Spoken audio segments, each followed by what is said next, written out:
Maybe don't know.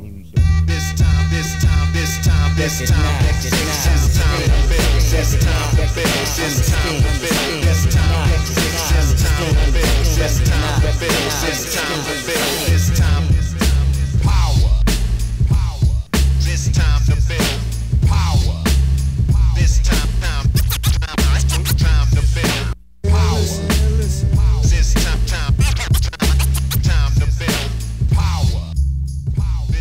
What's up, everybody? I am your host, Chris Hampton. Welcome to episode 149 of the Power Company Podcast, brought to you by PowerCompanyClimbing.com. I am still here in Lander, Wyoming, where the snow is just melting, and I went and shoveled off the top of a few boulders the other day, so I'm going to go out and try those, assuming they're dry, as soon as I get this episode out to you all. That's the plan anyway.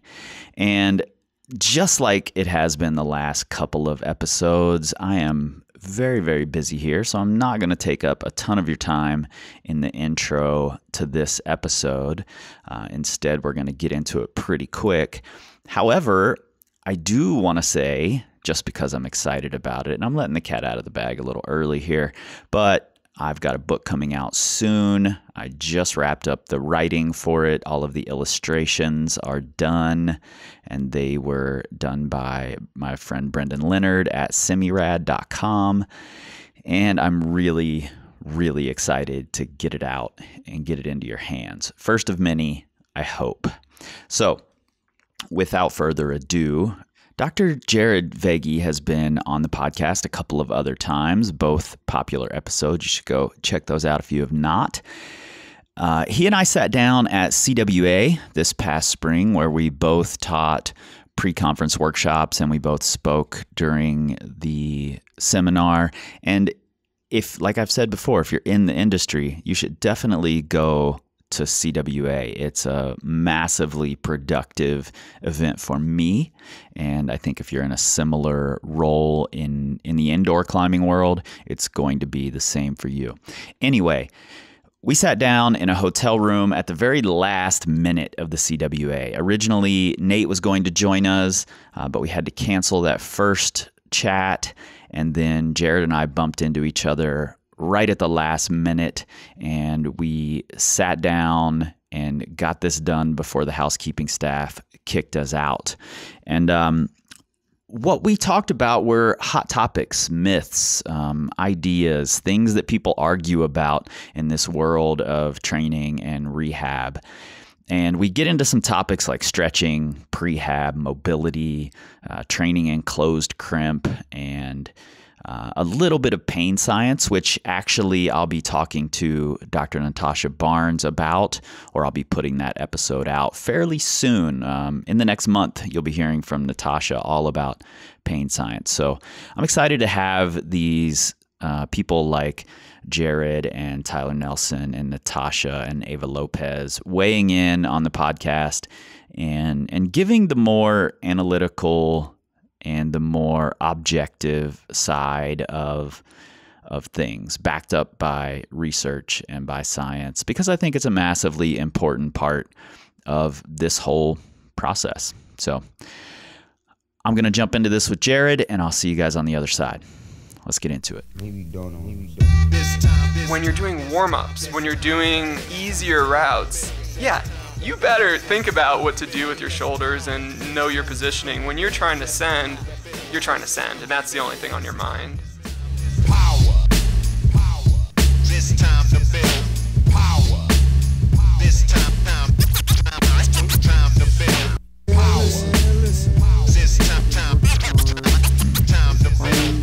Specific dynamic warm-ups. Yeah, I've seen a lot of people using your climbing specific dynamic warm-ups recently. A couple of people in my pre-conference workshop used it before we climbed. So Oh, that's awesome. yeah, and we've been using it at the PCC as well with Steve and Charlie, and Oh, nice. So you doing a built lot it of that in. stuff. Yeah, That's fun. yeah, for sure. I do it every time before I climb.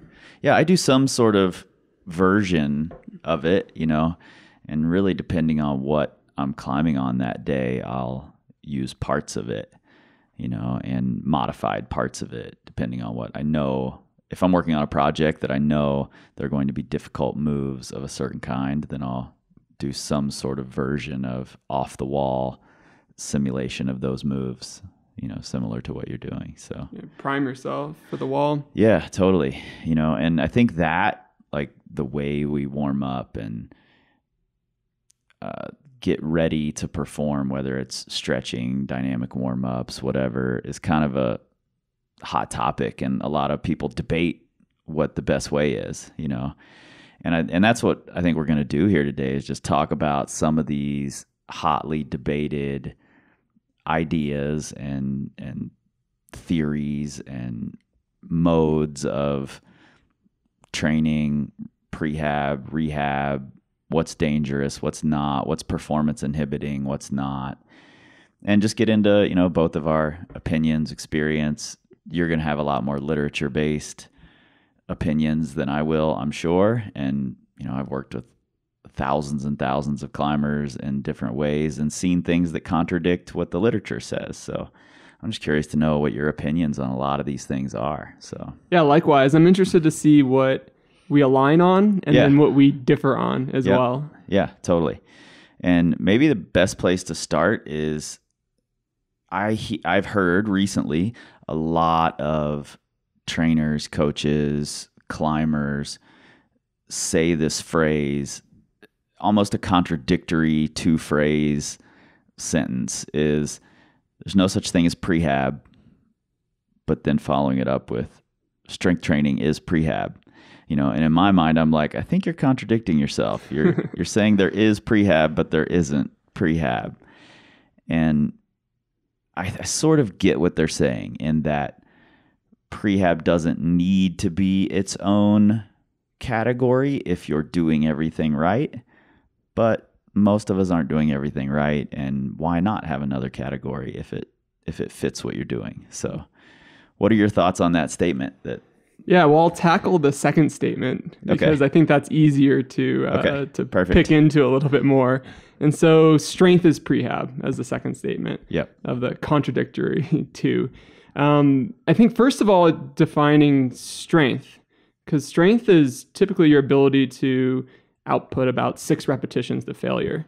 Okay. And so for a sport climber, strength, you're doing more than 6 moves on a route, right? Bouldering better be a short problem, But I think strength is if you first take the term and change it to muscle performance. Okay. And then now you've expanded the category to strength, power, endurance, neurologic changes. And so that's one type of category. Another category is then going to be mobility, and another category is movement. Muscle performance, mobility, and movement can pretty much cover the spectrum of all the things that our body does mechanically.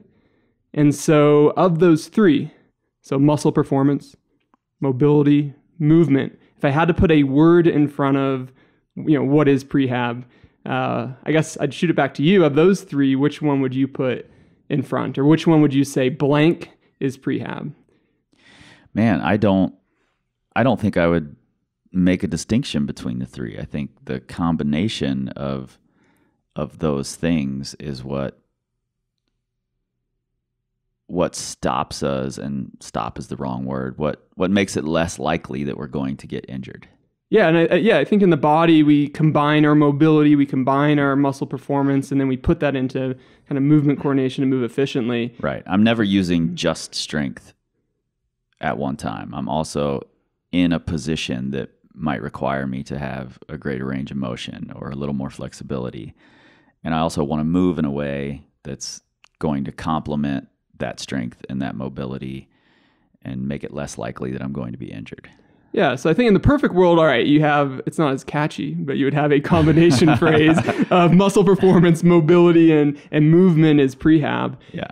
If I were to distill it down into just one word, if I had to pick one, if I was like, I had to only pick one, I would for sure pick movement.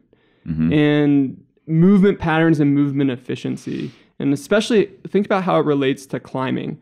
So let's give an example, maybe like a lock off. So let's say you're locking off when you're climbing, you're pulling down, And every single time you do that, your shoulder comes forward. So you can kind of imagine that you're going into lock-off position, you're pulling down, engaging the biceps, and then the shoulder blade kind of rounds forward. It's very typical to see.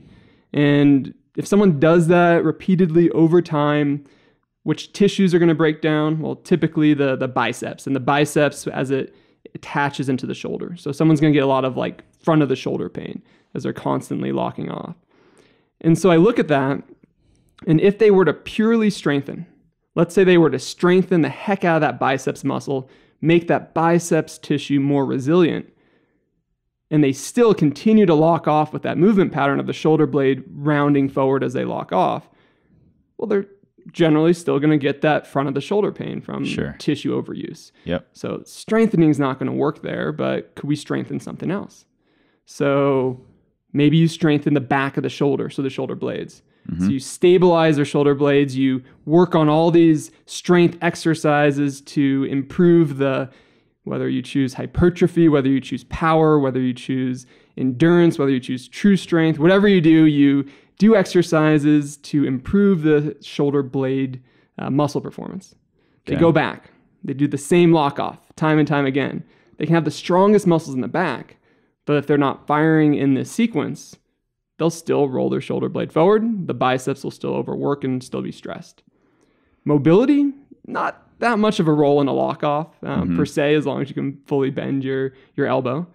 And so then it leaves us with movement and movement performance. And if you did not strengthen, if you did not stretch, but you just kept your shoulder in the correct place, almost created a foundation as you then went into the lock off, there'd be the least likely chance over time that you would develop that shoulder tendinopathy or biceps tendinopathy. Sure. So that's where I would say that, and I have a bias. So I got my doctorate of physical therapy. I went through a year-long residency to specialize in orthopedics, and then went through a year-long fellowship where for the first 6 months, I could not touch a single patient. Right. And I had to analyze their movement patterns. And so I have a strong, heavy bias, just for context, on changing movement patterns being probably the most fundamental thing.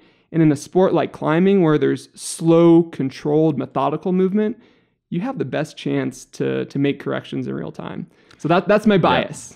Yeah, well, I mean, I think we all come in with a certain bias of some kind. And having been a gymnastics coach, then a climbing coach, movement is sort of built into my pre-programmed method of coaching. We very rarely answered things in gymnastics with more strength. It was more often, 99% of the time, a different way to move, a better way to move. Question on your shoulder example here. Am I wrong in saying, and maybe I'm oversimplifying, but those movement patterns where you're doing a lock off, you roll your shoulder forward, does that just become habit over time? Is it just something that's ingrained and could be an easy change, an easy win if we can work that habit out? Yeah, I see it as it potentially, if it's habit, that's straight movement coordination. That's straight movement. Right. You can change that. So you can warm up with that. You can change the movement in real time. The challenge is where the loads or the demands become higher. Right.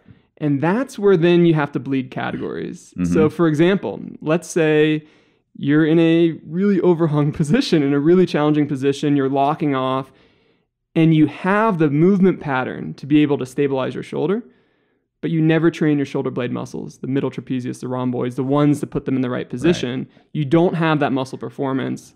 And now, even though you're trying to program that pattern in your head, you don't have the strength to do it, don't have the performance to do it, and so your shoulder blade still comes forward. Gotcha. So that is where then the muscle performance exercises come into play. That's when you do your T's, where you bend over and you engage your shoulder blades as you bring your arms out. That's where you do even a more sport-specific, almost like you take a cable and you pull the cable down into a lock-off, and then you squeeze your shoulder blade back against that cable and resistance.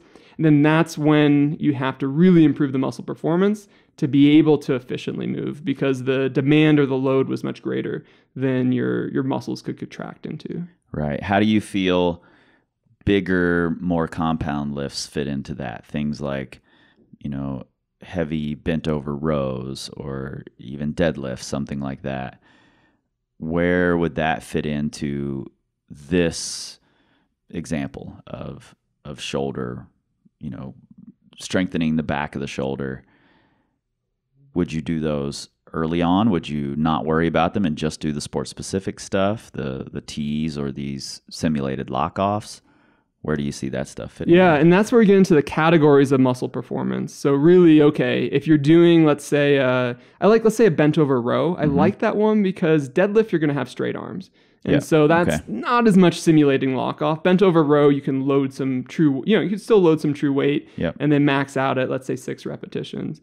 So that would be in muscle performance category. Let's say that would be a strength exercise. You're building true strength and your ability in a very challenging hold or position to perform that.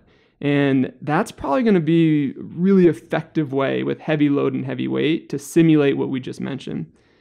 But let's say you're an athlete and let's say you're a trad climber and you're on a long trad route and you get to, pitch 7 and it's a really sporty section and you have to bust out some other tools in your toolbox. Do trad climbers have other tools? Let's be honest. Well, I trad climb and aid climb, so I have plenty of tools. No.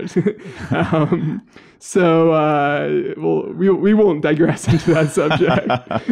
So anyway, so let's say you get into this like 7th pitch, it gets really sporty, and there's some lock-off move. And overall, you've just been working your ass off all day, you're very fatigued, you go into pull that lock-off position, and then you think back, the training up to this climb, what should I have done? Should I have done bent over rows 6 reps to maximum? Or should I have done endurance exercises, such as taking a resistance band, fatiguing at 15 reps, or even fatiguing at a minute going through an exercise? What's going to carry over the best to that? And what would you say for that in that example? I don't know that I think one has a big advantage over the other. I'd have to look at the more complete situation. Like, is it such a difficult move that you can't do it? Or is it that you're actually getting tired and can't do it? And I would it really say, depends on the athlete. Yeah, and I'd say, let's say in this scenario, because I'm making a contrived situation to build a point. But in this scenario, let's say it's fatigue.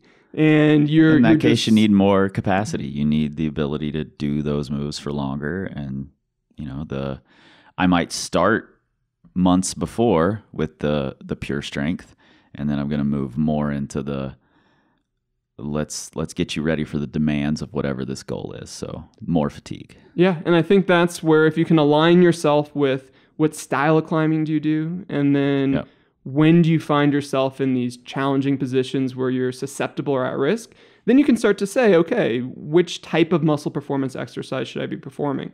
So that's an example of like strength scenario, and then the trad climber on the 7th pitch trying to lock off a sporty move while they're fatigued, maybe an endurance parameter. And then I'm a huge fan, or I support a lot, neurologic changes. And doing something prior to activity at a sub-threshold or before you fatigue to try and almost preheat or activate a muscle. So this would be another scenario, I'd say, that let's say you did all your supplemental strength training. And let's say you realize when you lock off, shoulder blade rolls forward, and that strength is really helping you keep it back. But you did that last week, or you did that 3 days ago. So how do we know that you can utilize that in the moment?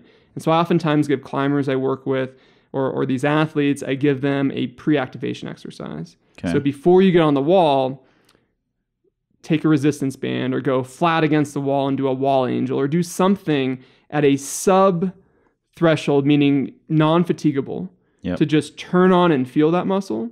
And then go and climb, and the hypothesis, the theory, the hope is that that movement pattern is improved because the area in your brain where those shoulder blade muscles, it's called somatotopic map, but where they're represented, that is heightened a little bit more, and now you may be more easily able to recruit that strength that you gained. And so that would be more like your neurologic changes that have a little bit more of a transient effect. And so that would be something that I recommend actually as a warm-up to do prior. And you just want to make sure they're non-fatigable. So you're not fatiguing through an exercise that should be helping you. Sure. Now, when you're performing, when you're on this route that's you're on the 7th pitch, you're hoping to send the whole route ground up, this is where it really matters. Would you say people should not worry about, not think about, not put processing power toward, I need to get my shoulder into this position to make it safe, and go more toward, I'm going to do whatever it takes? Or are you hoping that people stand up on the ledge, do some wall angels, and then launch into the crux pitch? So first of all, it's going to be extremely rare to see someone that would be a great video to promote, to see someone doing some type of wall angel with their back on the belay station, before they try and send the crux. If anybody's going to put that video out, it's you. Yeah, exactly. And I'm very realistic, I'm a climber. And when I climb, if I'm trying to challenge myself on a route, or if I'm cruxing out, or if I'm run out, the last thing that I think about is, where's my shoulder? Right. Where's the position? My hope is that all the training and everything you did leading up to that puts you in the best scenario. Right. But when you're trying to send, try and send. Like, I think you mentioned a good phrase. You said processing power. Mm-hmm. And we have limited processing power, and you got to laser in onto the route itself. And the more additional distractions you have in your head, is my belayer going to catch me? Is this pro not so good? Right. Should I keep my shoulder blade engaged when I grab this? No, grab the hold, get past it, and move. And I think that's where, from movement efficiency standpoints, where I can connect a lot with climbers that have injuries, is by saying, when you're doing warm-ups, when you're doing easier routes, you better think about what to do with your shoulders and know your positioning. When you're trying to send, you're trying to send, and that's the only thing on your mind. Yeah, when we're teaching kind of global ideas of climbing movement, things like tension, efficiency, rhythm, things like that, we try to keep that to their warm-up time, maybe into their moderate climbing, once they've worked on it during their warm-ups for a while. And the idea, the hope, again, the hypothesis here is that we take those things from conscious processing when they're working on it in their warm-ups and they're on the moderate climbing, and it eventually becomes unconscious processing. So it kind of becomes this white noise that's just happening without you having to think about it, so that you can use your conscious processing power on little tags you need. Like, I need to really drive off this foot to make this move work, because this is the penultimate crux move for me. I have to think about it a little more. And we've gotten tons of emails from people, tons of messages from clients saying things like, I was working on these rooting drills. That's the name we've given our tension sort of methodology, is rooting. And I'll get messages from people saying, these rooting drills seem silly to me at first, but I just sent my project and it occurred to me right after I stuck the crux move that I was rooting. Didn't think about it, but that's what I was doing. And I think that's a really important part of what you're saying here, is we work on these movement changes during warm-ups, and then when it's time to perform, we're not so worried about, is my shoulder in the safest position to do this move? Yeah, and I think you're basically taking something, you're making it, as you said, automatic, and then it becomes procedural memory. Mm-hmm. And almost, stored in a different center of your brain to unlock that movement pattern. Right. And then you better hope that you have enough mobility and enough muscle performance to then be able to move efficiently. And if you don't, you may have inefficient movement, and you may send, you may or may not get hurt, mm-hmm. but you did your best on the route, and that's kind of all you can do.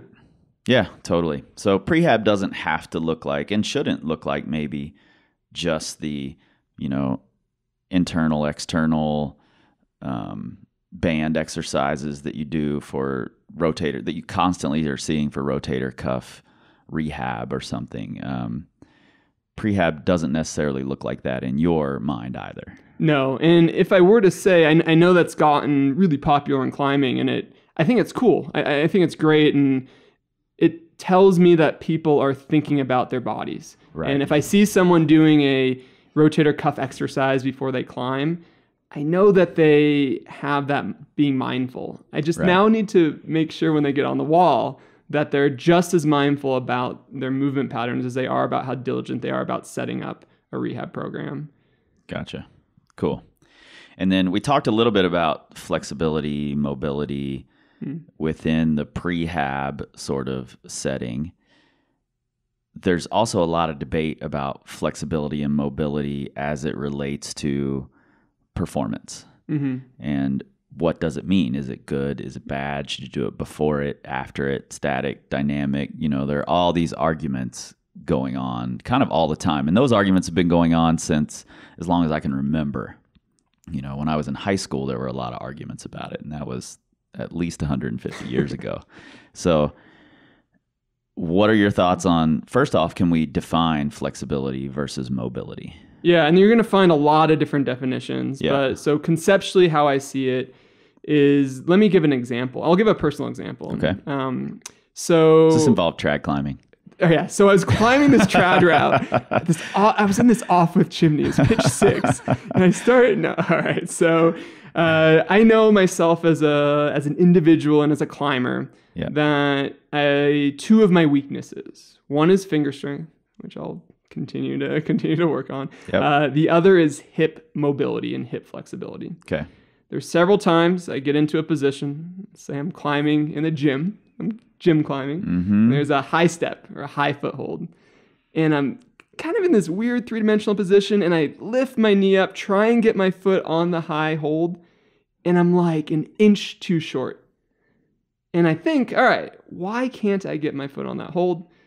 I have a jug on my left, let's say a jug on my left hand, and I'm trying to do a right foot high step, and I take my right hand and I help my leg up. Yep. And I don't know how flexible your hips are, but have you ever been in a situation like that? Oh yeah, and I see comp climbers do it all the time. Yeah. You know, a lot of the best comp climbers will put their leg into a position. Yeah, so we're physically lifting our leg, putting it into position. So then I pause and you think about it. Do you have flexibility in your hip? Do you have that ability to get your hip up? Absolutely. Absolutely. You're flexible in the hip. You can physically lift it. Yep. Do you have mobility, meaning your own ability to, without external help, get your hip in that position? Right. So the strength to move it into that position on your own. Correct. And so regardless of how people coin the terms, because I still think there's a lot of, semantics out there of like what term is what. A lot of arguing about semantics. And I really don't care about semantics. More so I care about the concept itself. Right. Is let's just define flexibility as this passive ability to go to your end range, and mobility is your active ability to use it for the purposes of this discussion. Yep. So I lie on the ground, or let's say I'm standing, and I grab my knee, and now I'm on the ground, so I'm no longer on the route. And let's just pretend that I sent the route. Okay, so I'm on the ground, I'm standing on one leg, I'm taking my right knee, and I'm lifting it with all my strength. I'm lifting it with my hands, my hip is completely relaxed, and I lift my knee all the way up to my chest. I then release my knee. And most of the time what happens, this is the case for me and a lot of people that have this lack of mobility, is what do you think happens with your knee? It's going to drop a little. It's going to drop a little. And depending on how strong your hip flexor is, so the muscle that lifts your thigh, it's going to drop maybe a centimeter, maybe an inch, maybe 2 or 3 inches. And so what do I see from a movement standpoint? How do I compensate? Well, then I actually start to lean back. Because when I lean back, it helps me get that hip a little higher. Yep. You lean back on the route, well, your center of mass is now leaving your toes. It's not an efficient strategy. And so flexibility is one thing. And what I've found is if I combine flexibility training with mobility training before I get on the wall, it allows me to make sure I can use all of my available range. Right. So what I do is now I've built this into my warm-up. I used to only stand and do these like mobility drills where I'll grab my knee and pull it into my chest and flex my ankle up to try and simulate clearing that foothold. Now I actually lie on the ground and it's still dynamic stretching. I pull that knee into my chest as much as I can, maximal range, and then I let it go. And then I pull it into my chest and I let it go. And When you let it go, are you trying to keep it up as much as possible? I'm just doing straight flexibility. This is flexibility. Work. Almost like a modified dynamic stretch. And I start with this. And so I'm pulling it into my chest, staying fully relaxed, let it go, pulling it in, letting it go. So you're basically taking a rubber band and just pulling it, like you cut a rubber band, you're grabbing both ends, and you're just pulling it several times to just get a little bit of short-term elasticity. Mm-hmm. Then I stand up, and then I pull it to my chest. I release my hands, and I turn on my hip flexor muscle to try and keep that position without it dropping down. Right. And I found, and try this on your own, or whoever's listening, try it on your own, is it becomes a lot easier to do because you loosened up that rubber band in the short term so your hip flexor muscle can fire and so you can get that maximal height. Mm-hmm. Then I go to the wall and I lean against the wall and do that same thing, except now I just actively use the entire range. And so then I just, instead of pulling it up passively, I just flex my knee as high as I can on my own and then slowly let it down. And I found I had to now do less of that, kind of awkward hip grab. I still have a lot of work to do. Sure. But it's I found that that's a way for me to understand that concept more in my own body of, yes, I have these stiff hips. It's really hard to get my knee up to that position, but my hip flexor muscle that activates in that top position is not doing its job properly. I can't use the range that I actually have. Yeah. Do you think one is more important than the other? Does it, I'll give you my example here. I often climb with people who say, you're really flexible. And I'm like, no, I might be the least flexible person you've ever met. I have good mobility for my level of flexibility. So if I can passively get my leg into a position, I can usually get it there actively. So in the case of like a high step, or a high heel hook or something like that, I can get my leg through my entire range of flexibility under my own power, and I don't need to passively pull it there. Whereas a lot of people who are more flexible that I've climbed with that are making these comments to me just can't get their foot there. They don't have the mobility. They've got a much greater range of flexibility, not nearly as much mobility. Would you say one is more important than the other, or do you think they just go hand in hand and that's the way it is? I think in climbing, having mobility is really important because unless you're grabbing a giant jug on one hand and you have the ability to grab your leg and put it into a more flexible position, maybe that would be the more flexible person would be in a better position because they can stabilize the rest of their body. They can get to that higher foothold that maybe you're not able to. But outside of that situation, it's hard to find too many situations where unused flexibility is effective because on climbing, we're mostly actively going, stepping or moving from hold to hold.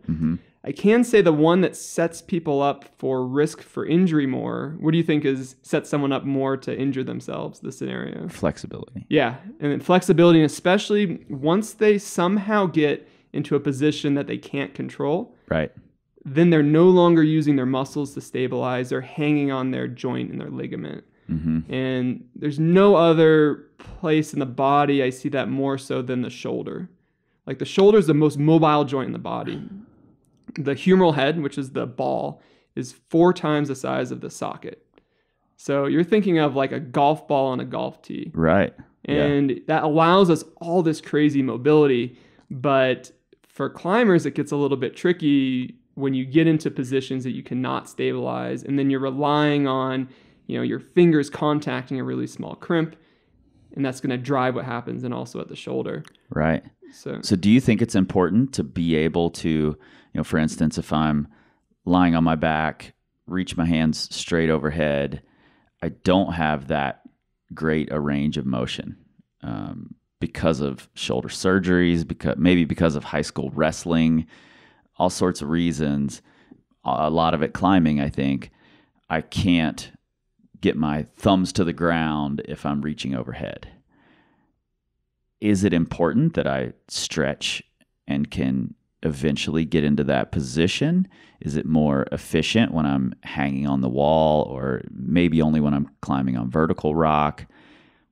What's your thoughts on that sort of shoulder flexibility? Is it more dangerous for me? Yeah, well, I think one thing is, we'll start with before injury, let's just start with performance, right? Okay. Will that affect your climbing performance is one question. Yeah. So how tall are you? 5'8". 5'8". So let's say there's a hold that if you had full flexibility, and I'm about same height. So let's say you had full flexibility at 5'8", you were able to grasp that next hold. You wouldn't have to use an intermediate. And then let's say we have a scenario where you have mobility you set in your shoulder. You're not able to use your full size. Mm-hmm. That may set you up into a position for injury, or maybe not even injury. Maybe you can't even grab the intermediate and you can't send the route, right? And so from a performance standpoint, I find that may be an issue, right? Now, 5'8's pretty tall in general, or not. You can compare to Thank male, you. I appreciate that. or compare male and female and average climber, right? Yeah. So usually at that height, you can get most holds depending on the route. Imagine if you were 5 foot. Mm-hmm. And you had that same mobility deficit. So that's closing down a lot of your opportunities. Mm-hmm. From an injury risk standpoint, probably less so if you're not reaching for those holds, because like you said, you can use all your mobility.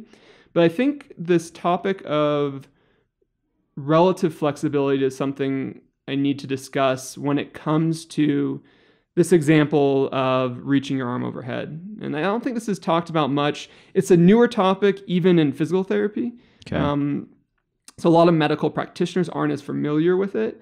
And then in climbing and performance, it's something I'm not sure as many people are familiar with. So maybe if I break through what relative flexibility is, it'll give a little bit more context to, do you really need that range, and could it prevent injuries or cause injuries? So let's take the example, you're lying on the ground. Yep. And your knees are bent, and we're testing the flexibility of your lat muscle. So a muscle that starts in your low back and it's thoracolumbar fascia, goes up and attaches to the shoulder. And so the lat muscle is going to be one of the muscles that restricts your ability to bring your arm fully overhead. Right. So let's say in your case, you lie down, your knees are bent, and the reason the knees are bent are just to put your pelvis in a neutral or tilted position. Mm-hmm. You reach all the way overhead, and you stop, how many inches from the ground, do you think? 3 maybe. Okay, stop 3 inches from the ground. Your hand doesn't touch the ground in that position. We look at your rib cage or your midsection, completely stable, nothing changes. You just can't get your hand to the ground. Right. That would be one scenario. So let's call that like scenario 1. Okay. All right. Good. That's a good thing to call it. All right, scenario 2. We have another climber. Same height, same anthropometric, same size, everything. Mm-hmm. They go into that same position. They're lying on their back. Their knees are bent. They reach their arm up overhead. They keep their rib cage stable. There's no arching. And they touch their arm to the ground. That's scenario 2. Okay. Final scenario 3. Different climber, same attributes. Arm goes all the way up overhead at about 75% through the motion. You start to see their spine arching. So their rib cage flares up. Yeah, their back arches, their rib cage flares up. They touch their arm to the ground. Mm-hmm. You got these 3 scenarios. And most climbers can fit themselves into one of those scenarios, whether just have a friend assess you or, do it on your own, see which one you fit in. Each one needs something different. So the first one, let's say in your case, there will be the debate whether you need flexibility or not. And if you can reach all the holds on the route, you may be okay. And you may just need to do some type of dynamic warm-up to use all the range you can. Right. Let's say you have a project where the reach is an extra inch and you can't get it. That's when you're saying, all right, mobility work. You got to be able to go through a scenario we talked about before where you maybe do some flexibility training and then you try and utilize that range so that you can have that range of motion prior to getting on the wall. So that's one or the other. You have to kind of decide if you're really going to try and push that flexibility. Right. Someone's 6'2", all right, you probably don't have to do that. Sure. If you're a shorter climber, 5 foot, in general in climbing, it may be smart to have that full range. Yep. So now we go to scenario 2. they don't really have to do that much. They have full range of motion. They have good movement patterns. Maybe they can have some added strength and stability at those end ranges to help improve their ability to stabilize the shoulder, but they're in a good position. Number 3 is the one that's the most susceptible to having injury, having risk, and also to having challenge on the rock wall. And what's happening really is your lats attach to your low back. And as you bring your arm up overhead, your lats have more stiffness or relative stiffness compared to the, well, which muscles do you think in the low back would keep you from flaring your ribs out?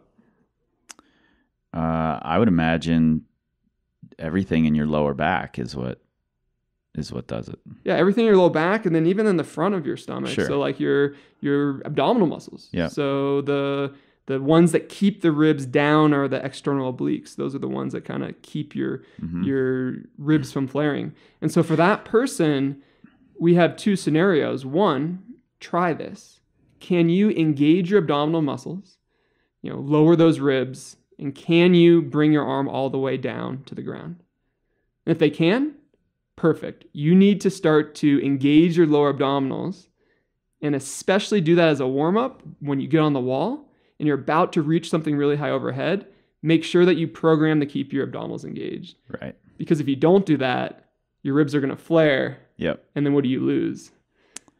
You lose strength through your whole midsection, essentially. You lose core tension, right? And so that would be the scenario where you'd want to say, you actually do have full mobility if you can stabilize your midsection and move through it. So scenario 1 and 3 can essentially, a person could fall into both. Like if I keep my core engaged, stay stable, I can only get this far. But then if I allow that tension to disappear, flare my ribs up, I can get my hands to the ground. Correct, 100%. So you got to make sure you're not like phantomly going in the wrong category. Right. Like it's not a false positive. Yeah. But then there's a scenario in category 3 where let's say you engage your stomach and you reach your arm all the way up and you can't get to the end position.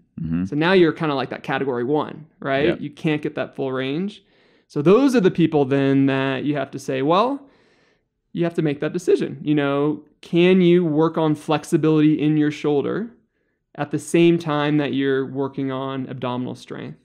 Gotcha. And do you need to do some passive stretching prior to get a little bit more mobile in your joint? And then you can engage your stomach, reach your arm up overhead, touch the ground, and then use that on the rock wall with everything engaged. Right. So this is a complex topic, and hopefully people listening can kind of follow through it. But it's actually, if you categorize yourself in those 3 categories, it's quite simple. But your homework completely changes depending on which category you're in. Sure.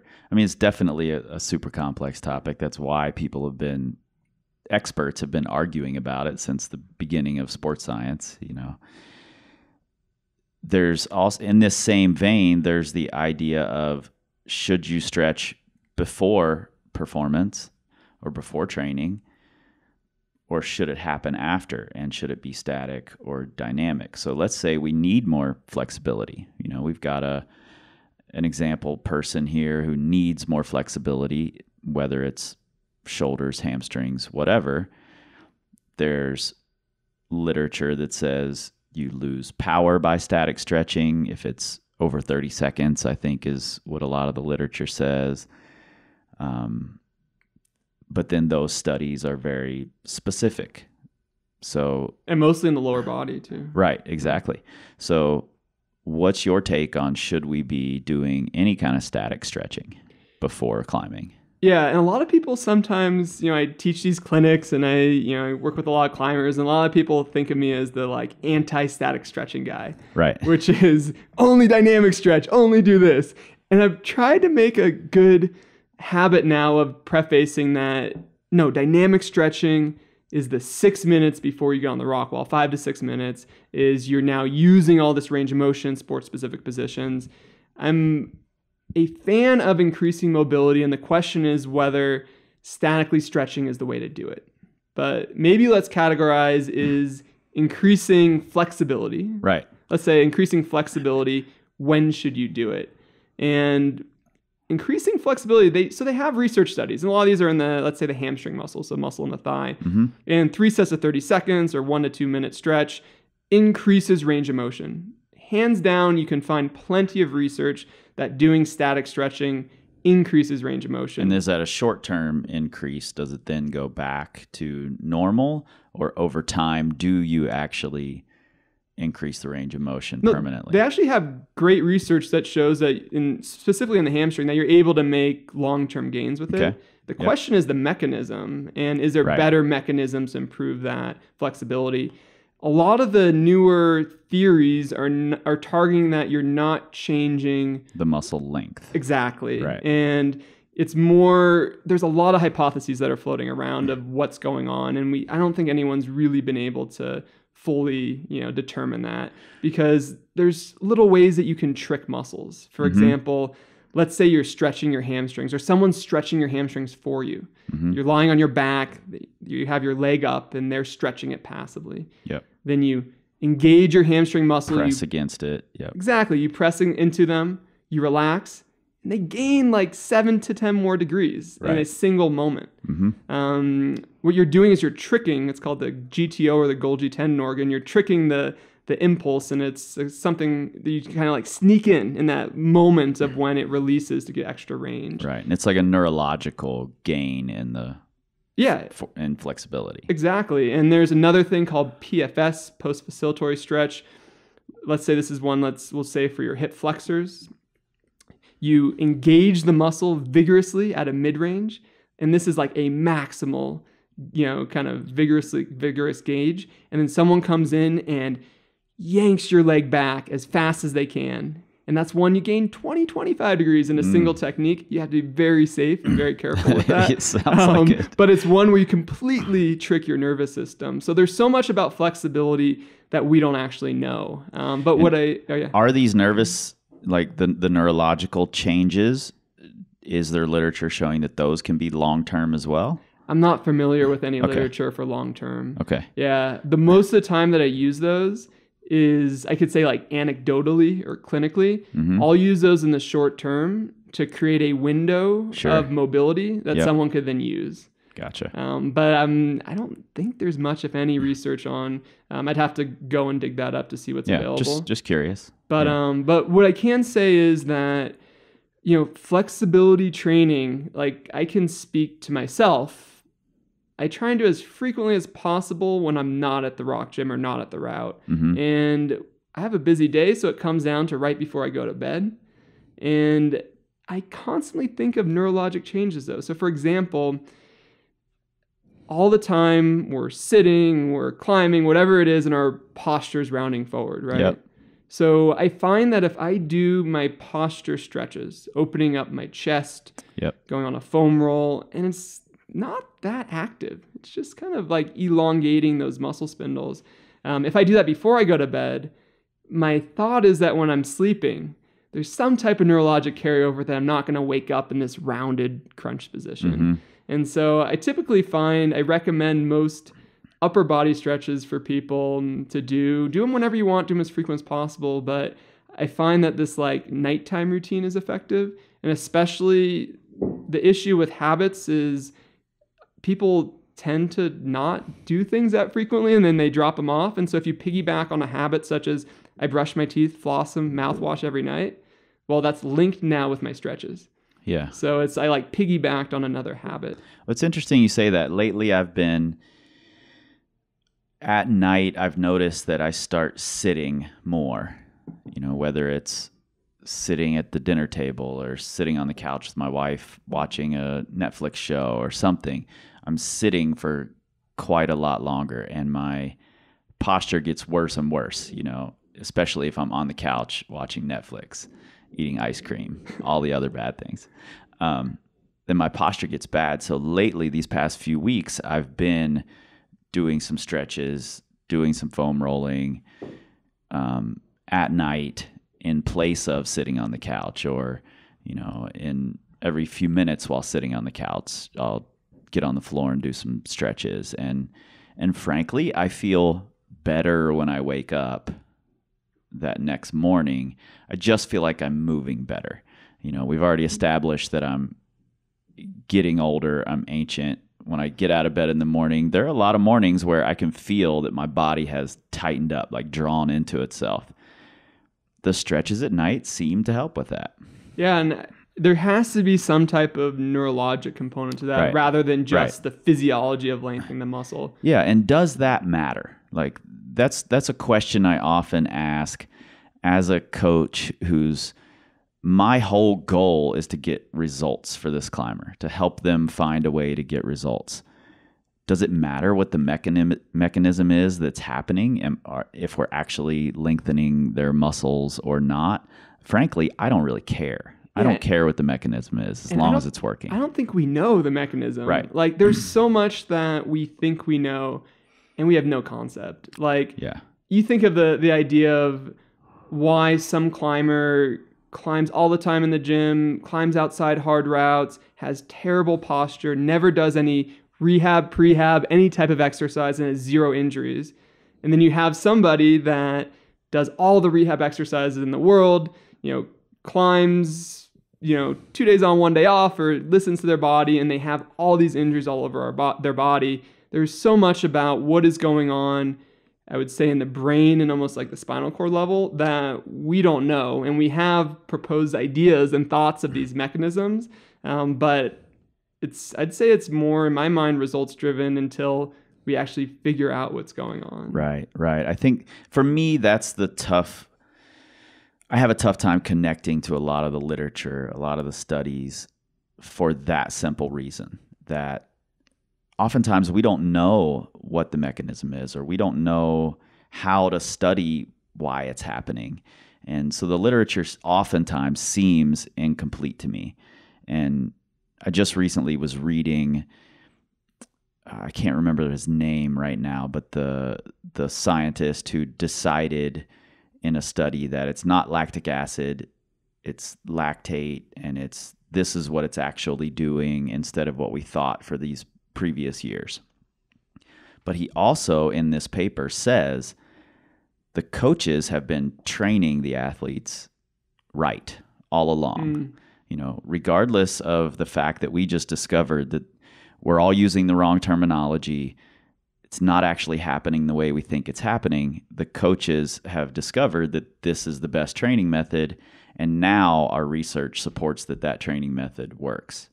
And that's what I'm often seeing. If I think a person needs more flexibility, needs better mobility, whether the research says that it should work or not, or understands the mechanism of why it improves performance, I don't give a damn as long as it improves performance. Yeah, and I think the key to that is performance is measurable.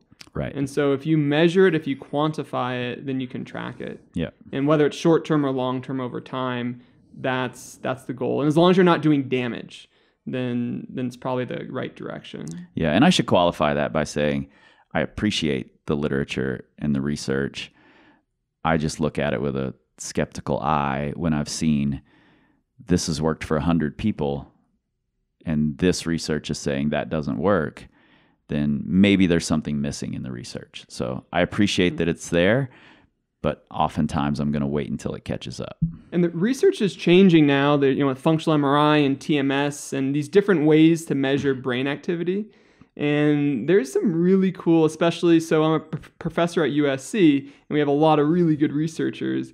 And as they're starting to look at the brain effects when you do different interventions, some really interesting things are coming out. Like, for example, and this is like a study, but if you think about the ankle, right?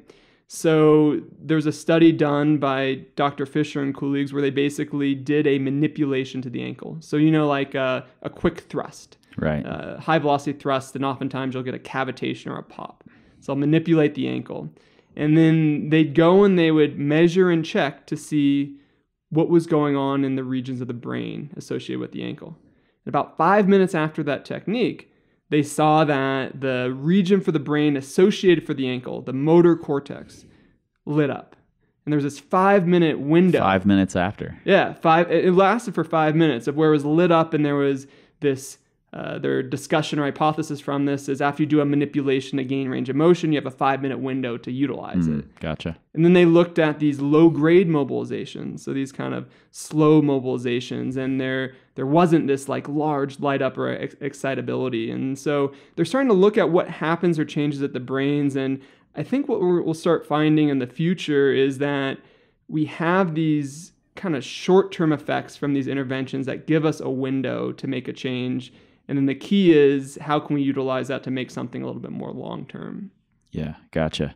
And I want to get back to how the brain plays into all of this, because I think there's some really cool things going on and some hot debates happening because of the way the brain interacts or we interact with what the brain is telling us, I guess. But I do want to ask a couple of more questions and dig into this static stretching idea a little more. There's been lots of research about and lots of literature and lots of people extrapolating wild things from the research about losses of power because of static stretching. Does that mean we shouldn't do any static stretching before performing, before training? And by before, meaning like 60 seconds to a minute before you get on the wall? Right. That's what I'm saying. Like, as we're warming up, should we be doing any static stretching? Or is the literature more saying you shouldn't static stretch and then immediately get on something dynamic? Yeah, it's more the latter. And it's more like, and this is where I give like the forearm stretch example. So you're statically stretching your forearm, let's say pulling your fingers back for 30 seconds in between routes. And you do that, you have your 30 seconds, let's say even a minute hold. Right when you're done, you're already tied in, you go and climb on the wall. Yep. That's where you're going to get the most negative carryover in decreasing performance. Right. Now, if you're stretching out your hips statically, before you get on the wall, and that's a couple minutes before, even a minute or two before, I don't think you're going to have any issues, right? We're talking mostly about when are you going to hurt yourself climbing from a static stretch. It's likely going to be immediately following and something that's in the hand, wrist, fingers, or shoulder. Right. Yeah, so those static stretches, say I've got someone, myself, who has good mobility, needs better flexibility that they can then build the mobility into. Should I or could I do hamstring stretches as part of my very initial warm-up? Get my blood moving a little bit, do some static stretching, do some dynamic stretching right before I get on the wall. For sure. And I think even like the example I gave with my hips, that's what I do. It's I wouldn't consider like me lying on my back, grabbing my knee, holding for 3 seconds, releasing as much like a true static stretch. That's a little bit more like a hybrid, I still consider that dynamic, but I don't see any issue with getting all that tissue pliable statically if right after you then make sure you can use it.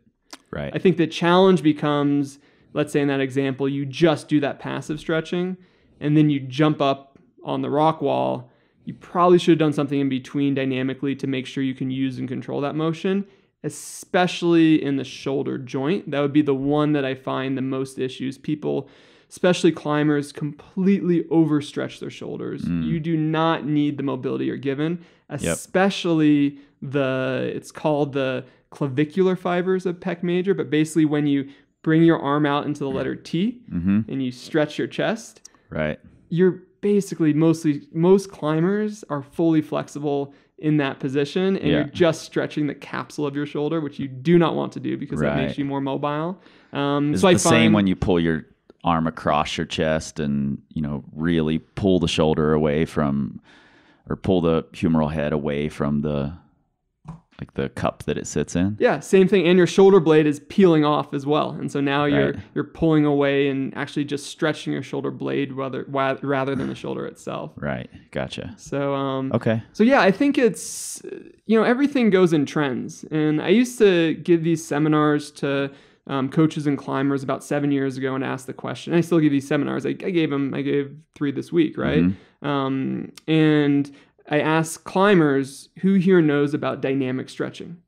7 years ago, no one would like raise their hand, right? Right. Now, like almost everyone raised their hand and they have some type of dynamic stretching warm up. Right. And dynamic stretching's become this like fix all. Everyone's doing I think it. it's gone the other way. Like, of course you do dynamic stretching, but you'd never static stretch. Why would you ever static stretch? Yeah, and then now you're going to start seeing this trend come back around as no, static stretching is important. There's just a certain window of time where it may not be the most prudent to use. Right. And in certain parts of your body. Yeah, and when I was a gymnastics coach, we spent a lot of time stretching. You know, being flexible is part of your performance when you're a gymnast. You get scored on, can you get into these positions? So we would do really long stretches, you know, sit in a stretch for 10 minutes. I wouldn't do that before I climb because I know how my body feels afterward. But I did, as a gymnastics coach, see a lot of results that way in flexibility. Massive gains in flexibility. So when I hear people say you can't static stretch and then gain flexibility, I'm like, you're crazy. I've watched thousands of people get really, really flexible through long static stretches. So I think it's a valid thing, but it's something I would do after performing or after training personally. I don't know if anything even supports that, but that's what I would do. Yeah, and I'm on the side of that as well. As I don't think there's any research to necessarily say when is most effective, but there's some research that shows when it could potentially be injurious or not very effective. And it's a short window. It's a short window of time, but that time is basically the closer you are to getting on the wall, that window is the time that you may want to think about using some type of dynamic type of stretch where make sure that you're also cardiovascularly warmed up. A lot of people forget about that. Right. But yeah, the timing of it, I think it comes down to personal preference. So, and in the end, probably just doing it. Right. A lot of people will not do something, and just having that routine, having that habit of making sure that you can get in the actual exercise. Yeah, totally. Well, you brought up the brain, and there's a lot of talk right now about how the brain sends pain signals to us and what that pain means. And it becomes a cloudy, maybe even dangerous subject, because on one end you can go to the extreme that says pain doesn't necessarily mean anything. It's just this survival signal that the brain is giving us, and you should ignore it. Yes, it's weakness leaving the body. Right. But pain is a signal for a reason. So how should we as athletes be interpreting the pain signals that the brain is sending us? Yeah, and I think to understand pain, maybe we go back to those two examples I gave of we have a climber that is always getting hurt, but they're doing every injury prevention exercise in the book, and they're listening to their body. They're just always getting hurt.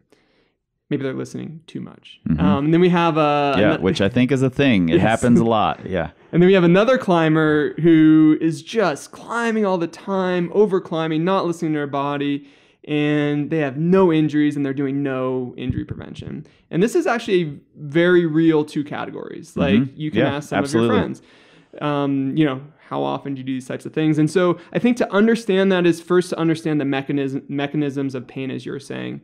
And so there's an analogy that I'll give. And imagine you're at the climbing gym and you parked your car, like you got an awesome spot. Like someone just pulled out. Parking is always an issue, and you're able to park your car right in the front of the climbing gym. You have a crag pack in the climbing gym, or crag pack in your car, and someone decides they want to break into it. So they go through and they punch the window in, they break through your car, and the nature of punching through the window, breaking that glass, sets off your car alarm. So that's scenario one. Okay. Scenario two, you go to a climbing gym, you can't find a parking spot. Happens all the time. Park 4 blocks away. You go to the climbing gym, and they're playing some loud music. And the bass from that music sets off your car alarm 4 blocks away. That's a loud climbing gym. It's a loud climbing gym. But the analogy is, think of those two things, is we have a car that you break through the window and it takes this massive amount of force to actually send this warning signal, which is your car alarm, versus parking 4 blocks away, a little bit of bass sets off that car alarm. Right. And it's an analogy for the sensitivity of our nervous system. And so you think about someone that has a very sensitive nervous system, maybe even crimping something, just putting a little extra crimp strength, and they feel this, this feeling in their finger. It sends a signal to their spinal cord, to their brain, that says, that's that boombox that's playing 4 blocks away. This is bad. Goes to their frontal cortex, interprets it. Oh, you had a pulley injury a couple of years ago. This may be the same thing. Ow, that hurts. That's pain. Right. Versus someone that takes a lot, you have to drop a weight on their hand or something to actually have them have that interpretation. And so those are two kind of extreme analogies of this perception of pain. Right. And all that pain is, as you were mentioning, is it's a perception. It's a warning sign from the tissues in our body. They go through our nerves, they go through our spinal cord, through our brain, and our brain comes up with an interpretation. Yeah. So is there a way to interpret it correctly, or is it always us guessing? Well, I found a really cool way. So I'm always I play with a lot of stuff, and I'm always like a little mad scientist of trying to figure things out. You definitely come across as a mad scientist. All right. Well, I don't know if that's. I do not think that's a compliment, but I will take that. And so, it's a good mad scientist. Yeah, and it's kind of cool. So I started doing this about 4 or 5 years ago. Is I would have someone come in, and let's say they have pain in their finger, and they come in and they say it's a pulley sprain. And so there's like an A2 pulley sprain, a ligament in their finger on their right ring finger. Okay. That's our case, our patient. So they come in and they've had this for longer than 3 months. Let's say they've had it for 6 months and it just won't go away, and they're doing everything in the book. And literally in the book, in my book. Right. The literal book. Yeah, in Climb Injury Free. So they're coming in and I set them up with a mirror. And it's on their right side is where their injury is. Yep. I put their right hand and left hand both on the table. I split a mirror down their body, and we're looking at their left hand. Right. Their left hand has a reflection of their right hand in the mirror. So basically, their non-injured hand is the actual hand you could physically see. Yep. And then the other one is a reflection. Exactly. There's a reflection of the non-injured hand. Of the non-injured hand, but they think that that's their right hand, or they know it's not their right hand. But the brain reads it that way. The brain reads it that way. And I do a couple priming exercise where I tickle the fingers different ways, and a few different ways for them to start to feel that sensation of like, oh, that image in the mirror is my right hand. Right. So, all right, I've done these couple primer exercises. They know what it is. I then put them in a position where I either test their crimp strength or I press on the ligament on that A2 pulley in that left hand. Whatever sets off that pain signal. Whatever their pain signal. Or I have them do one of those weird, you get a pulley sprain and you always do this weird type of thing that creates pain. Oh, yeah. And you always keep testing it, right? For sure. So I have them do that, whatever their test is, right? And so they do that on their left side, their non-injured side. They see their fake right side in the mirror, and their right hand starts hurting. Right. And it's the same exact hurt or pain that they've been having for these several months. And so I can then, with a decent level of confidence, then say, what you're feeling, hurt does not equal harm. And that's a perception of pain, and you're that car that's 4 blocks from the climbing gym with the boombox, and you have this sensitivity. And what we can do is these series of habituation exercises to get you comfortable with loading that with this low level of pain so that you can continue to climb. Your tissues are fine. There is no tissue damage. Yeah. So, in that scenario, your brain is this overprotective mother who just doesn't want you to get hurt. Is there a way to temper that we can, stop the overprotective mother from constantly telling us to put our knee pads on because we're going to fall and hurt ourselves? Yeah, so there's some simple ways, and then there's some more complex research-based ways. Okay. And I don't know which one to start with, but... Let's start simple. So start simple is just knowing hurt doesn't equal harm. Right. and get a mirror for $6 Mm-hmm. and train yourself to have that sensation and say, this is okay. And create that feeling and knowing that whatever that exact sensation is that you're feeling that right side, your right side's doing nothing. It's just your brain perceiving that. And when you get on the rock wall, that same level of intensity is still okay. Now, if the intensity level, let's say that's a 2 out of 10 discomfort, and you get on the rock wall and you're doing a bunch of single finger monos or whatever on that injured finger, and now you're not prepared for it, well, now you're an 8 out of 10 pain. No, you've overshot it and you kind of took the message wrong. But the simple way is just knowing hurt doesn't equal harm, and then habitually starting to load it. And hangboard finger routines, that's one of my thoughts why actually progressively reloading the fingers after a pulley sprain works so well. Yep. Is just because you're habituating yourself to that pain sensation. Sure. Yeah. Training your brain to not pay that much attention to it. Yeah. Like it still works. It works just fine. It's not going to explode our finger. Your brain learns that the same, I think, as it learns that this is a danger to you. Yeah, for sure. And so that's like from a simple way, hurt doesn't equal harm and habituate. Like those are the two things. Easier said than done, because then that's that fine line of saying, oh, am I pushing too hard? Am I not pushing hard enough? Yep. And then that's where you get into the research. Is the research on this is really cool, and there's great research.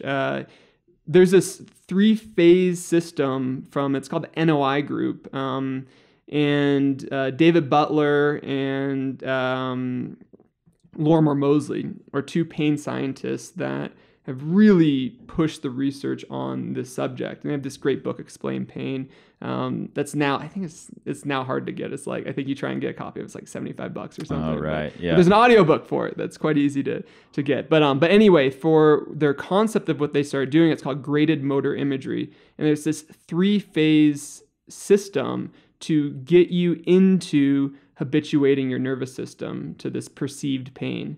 And they have these apps, they're called like recognize apps. And you basically will have an image of your hand. The first thing's called laterality. And so you'll have an image of your hand, and it's someone else's hand, but you can upload your own images. Mm-hmm. And it's your right and left hand in all these different orientations, like on this app. Okay. And it's like your right hand like bent to the side, your right hand upside down, your left hand, all these positions. And there's a left and right option. And you'll take a test. Like you take a test of visualization, and it'll show about 20 images of right and left hands in different positions. You have to guess which one it is. What they've shown in research is because this is ingrained in the brain, the perception of that area in the brain is skewed. It's called cortical smudging. So you basically don't have a very good representation of the finger of the hand in the brain if you've had this persistent pain. So someone that does this test that then calculates right versus left, how long did it take you to react to a right hand? Right. How many times did you get the right hand wrong? And then if you see a big difference, like you got, 10 out of 10 left hand, and you got 6 out of 10 right hand orientations, and it took you an extra second, then you actually just use that app to retrain that perception of the brain. And there's all these different ways, but that's just an example. Interesting. Yeah, and is it the same? I mean, we're talking fingers, hands here. I imagine it's the same for any area of the body. Yeah, they have one for each like part of the body, except cool. I don't think they have a hip, but they have like for most regions of the body they have it. And so you like get that app and you go through it, and I actually just use it as a diagnostic test at first. And if that's off, then that's another thing for me to say, oh, well, we're thinking more perceptions in the brain, cortical reasons versus the tissue itself. And then there's a few other options. So that's like phase 1. So that's stage 1. Mm-hmm. We can go on a whole podcast on that topic. Sure. But we'll move to stage 2, and that's explicit motor imagery. And this is where it's actually really interesting. For example, like imagine right now, let's say like put yourself in a situation you have like a pulley sprain. I'm just using that because I find that this stuff works really well for fingers because they're so sensitive. Sure. They actually have a greater representation in the brain. Right. So it doesn't work as well for like the low back or anything. It's hard to perceive right versus left side of your back, those types of things. Yeah. But for the fingers, it works so well because it has a large perception in the brain or large map. So imagine you have a pulley sprain Let's mix it up now. Left side. We're a balanced injured athlete. Left middle finger.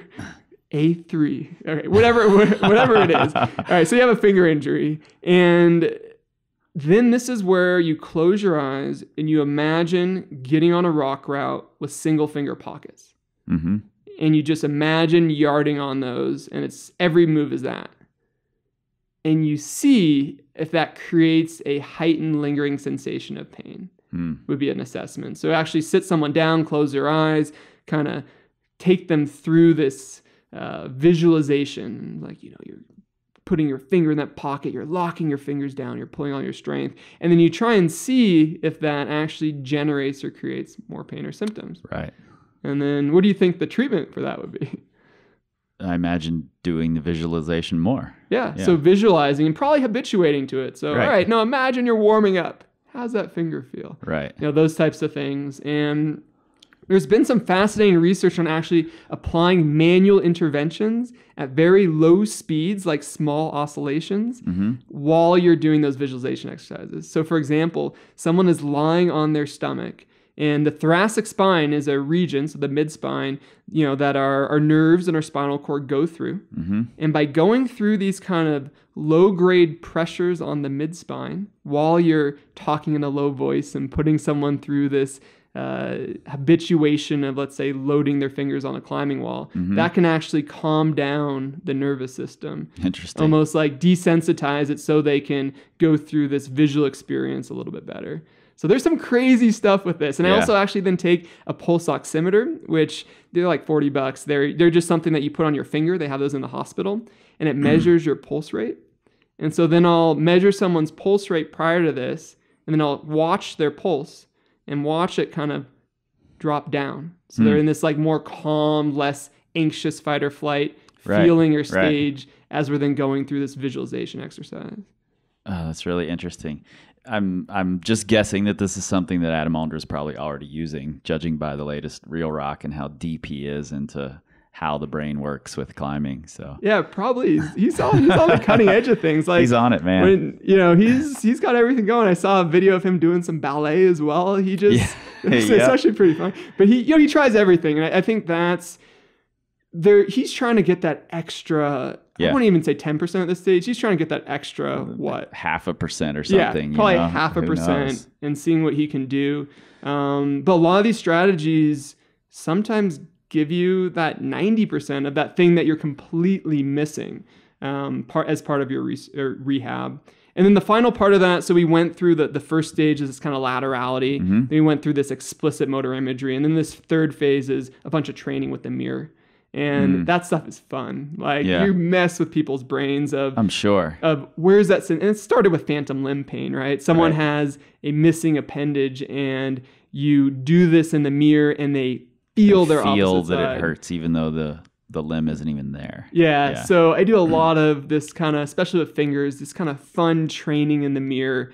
I consider it fun. I think the climbers I work with just, I wouldn't say voodoo, but I think they see it as kind of like just odd because they're in the experience, they're having a certain sensation on the opposite side of their body, but they're feeling it on their injured side, and it's a very real experience. I don't know, but but I mean, we're taught to believe our brains, like seeing is believing, is this really common phrase that actually isn't true. Seeing is believing, but it doesn't mean it's true. It doesn't mean it's real. It doesn't mean it's reality. And I think we're just taught that it is. So you could definitely be messed with this kind of stuff. Yeah. So it's a really important concept. And I think that it's going to get more and more popular, but the challenges now for example, the field of physical therapy, it's become really popular. Yeah. And so now people are coming in with tissue damage. Right. And people are saying, oh no, it's just perceived pain. Right. That's where I see the the danger in this is, when do we stop? Yeah. And I think the easiest way to think about when it's appropriate is if you have an acute injury, 0 to 2 weeks, or a subacute injury, 2 weeks to 3 months, it's likely tissue damage is playing a strong role in your pain perception and your inability, let's say, to climb. If If it's greater than 3 months, now you're starting to be on the edge of the tissues should be healing. Our bodies are resilient and our tissues should be healing at that stage. These central processes, our brain and spinal cord, are probably starting to creep in. Right. You're at 1 year, 2 years. Okay, now those are becoming hardened and it's harder to change. And so it's being aware of this in the spectrum. Yeah. Does pain present the same way for acute injury versus overuse injury? It's different because in acute injury, like 0 to 2 weeks, right, we have a very strong inflammatory process. And so I almost imagine this as you filled this entire room with smoke.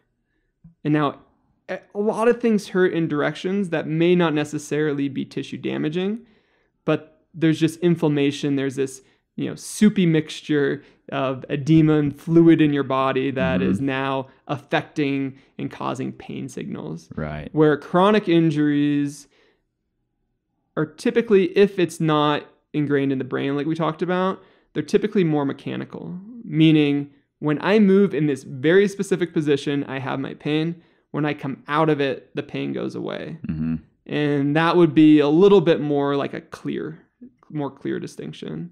Okay. It's really interesting. I think I'm interested to see where it goes in the next few years and if there becomes a clearer way to say, yes, this pain is real, you should pay attention to it, and you should get that checked out, or that's just pain that's presenting itself as something else. Yeah. And there's tons and tons of research now on it.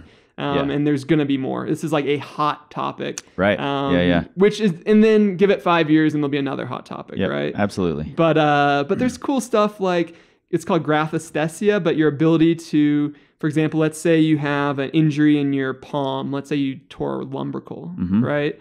From doing pockets or whatever you were doing, you tore a lumbrical, is your ability to then, if you write letters on someone's palm, like I write an H, an L, an M, is your ability to then perceive the sensation of that letter and interpret it's a letter. And oftentimes people with these chronic injuries, let's say in their palm, for example, will then have an inability to interpret those letters. Their eyes are closed and you're like writing them on their hand. And so then you reverse the input and their home program becomes, someone writes on your hand a bunch of different words and you try and guess what they are. Right. So there's a bunch of stuff, and I think in the end it's going to get distilled down to it's just another tool in the toolbox for assessment and treatment. But it's very real if you've had long-term pain or discomfort. Sure. If you're not addressing some type of cognitive component. Yeah, gotcha. You just kind of led me into the last question here. We've been talking an hour and 20 minutes at this point, so oh wow, we should probably wrap it up at some point. But talking about lumbricals and using pockets and injuring them, I believe it was your website, I could be wrong about that, talked about it's safer to not curl your fingers into your palm when you're holding a pocket. So say you're holding a 2-finger pocket, rather than curl your index and your pinky and your thumb into your palm, that it's safer to not curl them into there. Is that correct? And that was an article from the blog. I can't take credit for that article. Matt DeStefano wrote that. Okay. He's an awesome doctor of physical therapy out of San Diego. But yeah, so it's talking about this effect of how you load your tendons and how the lumbricals may shift in that position. Okay. And, after reading that article, I played around with some of these positions, and in practice, climbing in that position where you don't curl the fingers into your palm is damn near impossible. It blocks you from moving in a lot of directions. And it just, as someone who's climbed on pockets for years, and most of the sport climbing in my hometown is very, very pocket-based, I don't feel nearly as strong or as safe unless I have my fingers curled into my palm when I'm on a 2-finger pocket. So even though that's the more dangerous position, should we be training in those more dangerous positions so that we're more prepared when we're on the wall? Yeah, and I guess I'll ask you one question before we get into that then. So you kind of get what you train too, right? And Right. so you've been climbing for how long? How many years? 25 or 26 years. Right, 25 or 26 years, and probably on a lot of like pocketed climbs. And Pockets were really, really popular when I was a kid, even in the gym. Like a lot of the gym were pockets. Now we don't see pockets at all in the gyms, and I think that's a big mistake. yeah, so you basically kind of developed this motor pattern over 25, 26 years. Right. And I would actually side with you to say, in your example, Mm-hmm. if you were to be on a challenging route and you were to try and change your finger position, yeah, you'd be more susceptible to injury if you tried to do it the quote unquote right way. Right. Because your tendons have adapted since you were younger, and everything has adapted for that to be your maximal ability to pull. Mm-hmm. And if you try and do it the other way, you're actually just fighting yourself and you may end up getting hurt. So you're kind of further down that line. But then what I would say is maybe when you train, it may be nice to build in a little bit of training with the fingers in the other position. Gotcha. Because you may need to diversify. When you maybe there's a little bulge of rock on that pocket that's keeping you from locking down the other finger, and you have to keep it up. Well, what I'm finding in practice is that, I was just working on a route. I wasn't working on it. I just went up it for the first time, and there was a giant move off of a mono that scared me a little bit. Like I had to kind of warm up into it. Like this feels like it could hurt me. Let me wrap my brain around it and see if I can pull the trigger on it and how that feels. And I tried it a couple of times, not curling my fingers into my palm. And what was actually happening, and what I've found happens in a lot of situations, is you're on this flat plane of rock, your fingers are in a pocket. If you don't curl your fingers in, like, you're shooting the bullhorns to people, that's what it looks like, then your fingers get in the way of you moving past it. Yeah. And they end up bent backwards if it's a big move, so it's not even not a situation where I could even train myself to get to that place. I'm looking at possibly hurting myself worse because my fingers are going to get bent backwards when I make this big move off of a 2-finger pocket. Yeah, and that's just the mechanical nature of the route itself. Right, exactly. Yeah, so I think it breaks down as any advice on movement, and I think we both kind of align with this, is there's no correct way to move. Like there's a more efficient way. And in that actual example that you gave, I mean, for sure, the more efficient way is to lock your fingers down, because there's no way that you're going to be able to get up the route if you don't do that. Right.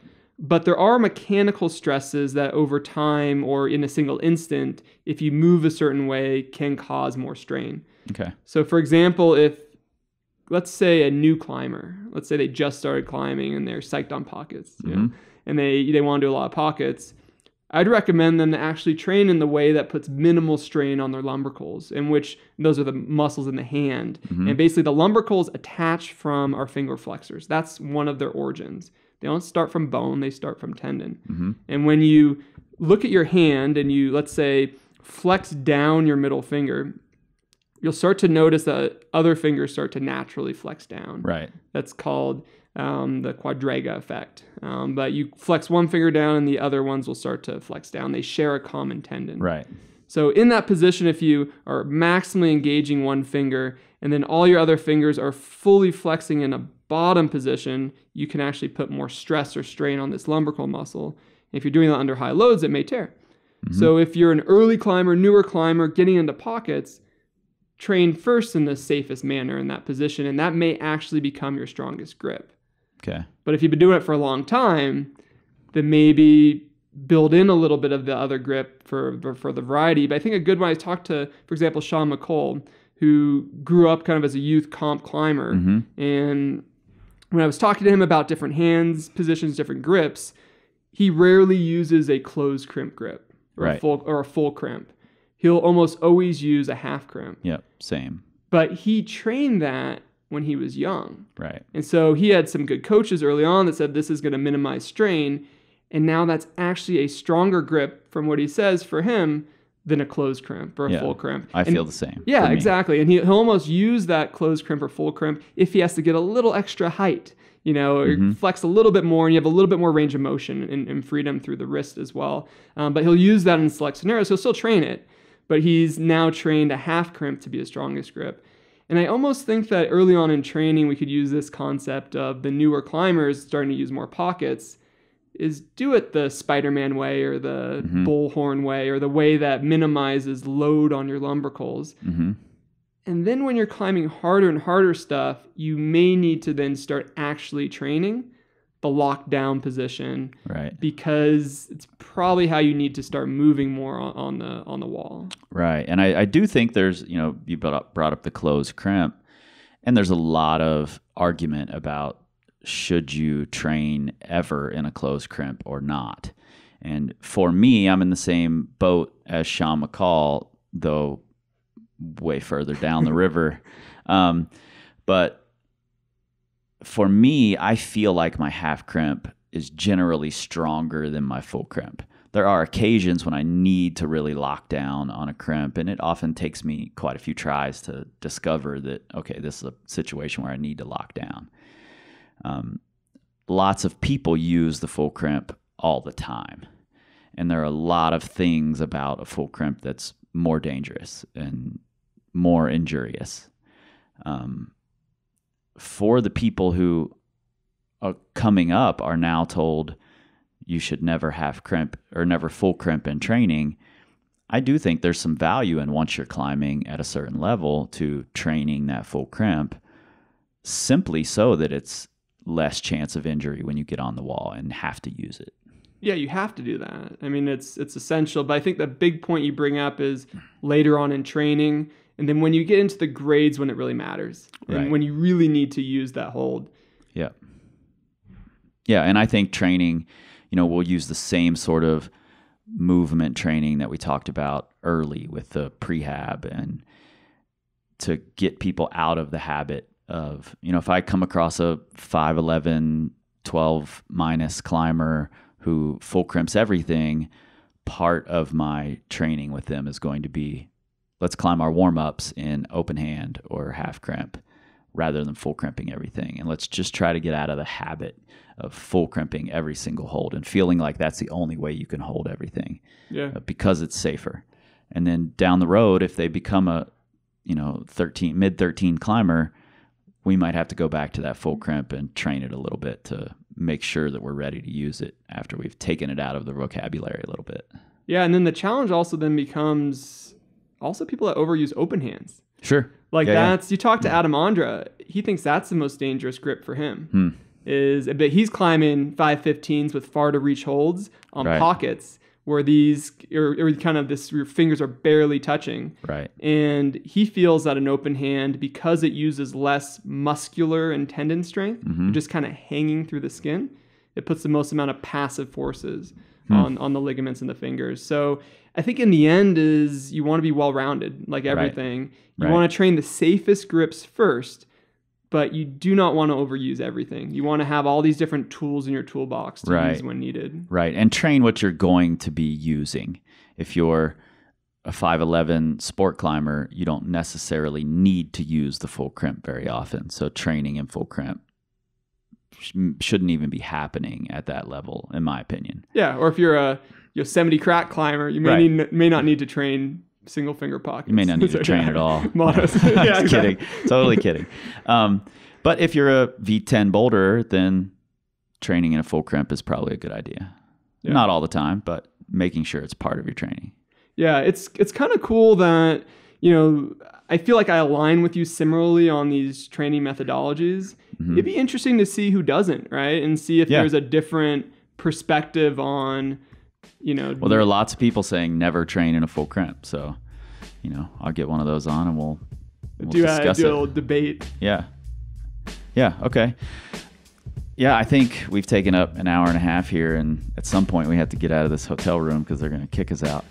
But I appreciate you reaching out, sitting down again, and being willing to just spitball things back and forth, because when you're a medical professional and you're an expert in your field, it can be tough to come in and just talk about things from all sorts of perspectives instead of just sticking to the here's what we know, instead of here's what we think, here's this, perspective that maybe doesn't line up with the literature or line up with the research. And, so I appreciate you being willing to just talk about it openly like that. Yeah, and it's a pleasure. It's always fun to, I learn as much through these podcast interviews, different perceptions and different ideas than, me just sharing what I know. And so it's constantly, we have such an amazing community as climbers. For sure. It's like, it's the coolest group to work with, and it's going to continue to grow, and things constantly change. And I'll be excited, next time we sit down at whatever stage, there's going to be some more fun things to talk about and different research that's coming out about these techniques. Yeah, absolutely. Cool. Thanks, Jared. For sure. There's one big takeaway that I get from these conversations, and that I get because I have the privilege of being able to sit down and have long, in-depth conversations with people like Jared and Tyler Nelson and Natasha Barnes and Ava Lopez. And that's that there is no one best way. No matter whose Instagram you follow or what dogma you believe in or whatever, no matter what research you believe is better than the other research, different people see different results from different things. And it may sound oftentimes like I'm just agreeing with my guests, even though they may sound sometimes like they are in disagreement with each other. But in reality, I've seen all of these things work, and I know that each has its place. And I value these conversations for that reason. So thanks, Jared, for sitting down and for being willing to entertain some off-the-cuff spitballing and just some general conversation. It's tough sometimes when you're someone that people look to for answers. It's tough to go into a conversation that you know is going to go out to thousands and thousands of people without knowing what you're going to be asked. But Jared and most of my guests are willing to do that. I don't give anybody questions beforehand. I don't let them prepare, other than they are who they are, so they're prepared for what I want to talk to them about. And man, I am a lucky ass dude to be able to have these conversations. If you don't already have it, you should check out Jared's book, Climb Injury Free, a proven injury prevention and rehabilitation system. It's a really fantastic resource for anybody who's working their way through the common and maybe not so common climber injuries. And you can find that book and much more of Jared's content at theclimbingdoctor.com. You can also go right there into the show notes on your pocket supercomputer and click the link, and it will take you there just like magic. In future months, be on the lookout for the book I mentioned at the beginning of this podcast, The Hard Truth, illustrated by Brendan Leonard. Hoping to have it out by Christmas. Seriously doubt that's going to happen, but a guy can dream, right? You know where to find us. PowerCompanyClimbing.com. You can find us on the Instagram, the Facebook, and the Pinterest at Power Company Climbing. And this week in particular, you should check us out on Instagram. Our data analyst, Dale, has put together a bunch of charts and graphs with the data that we've been collecting over the last couple of years.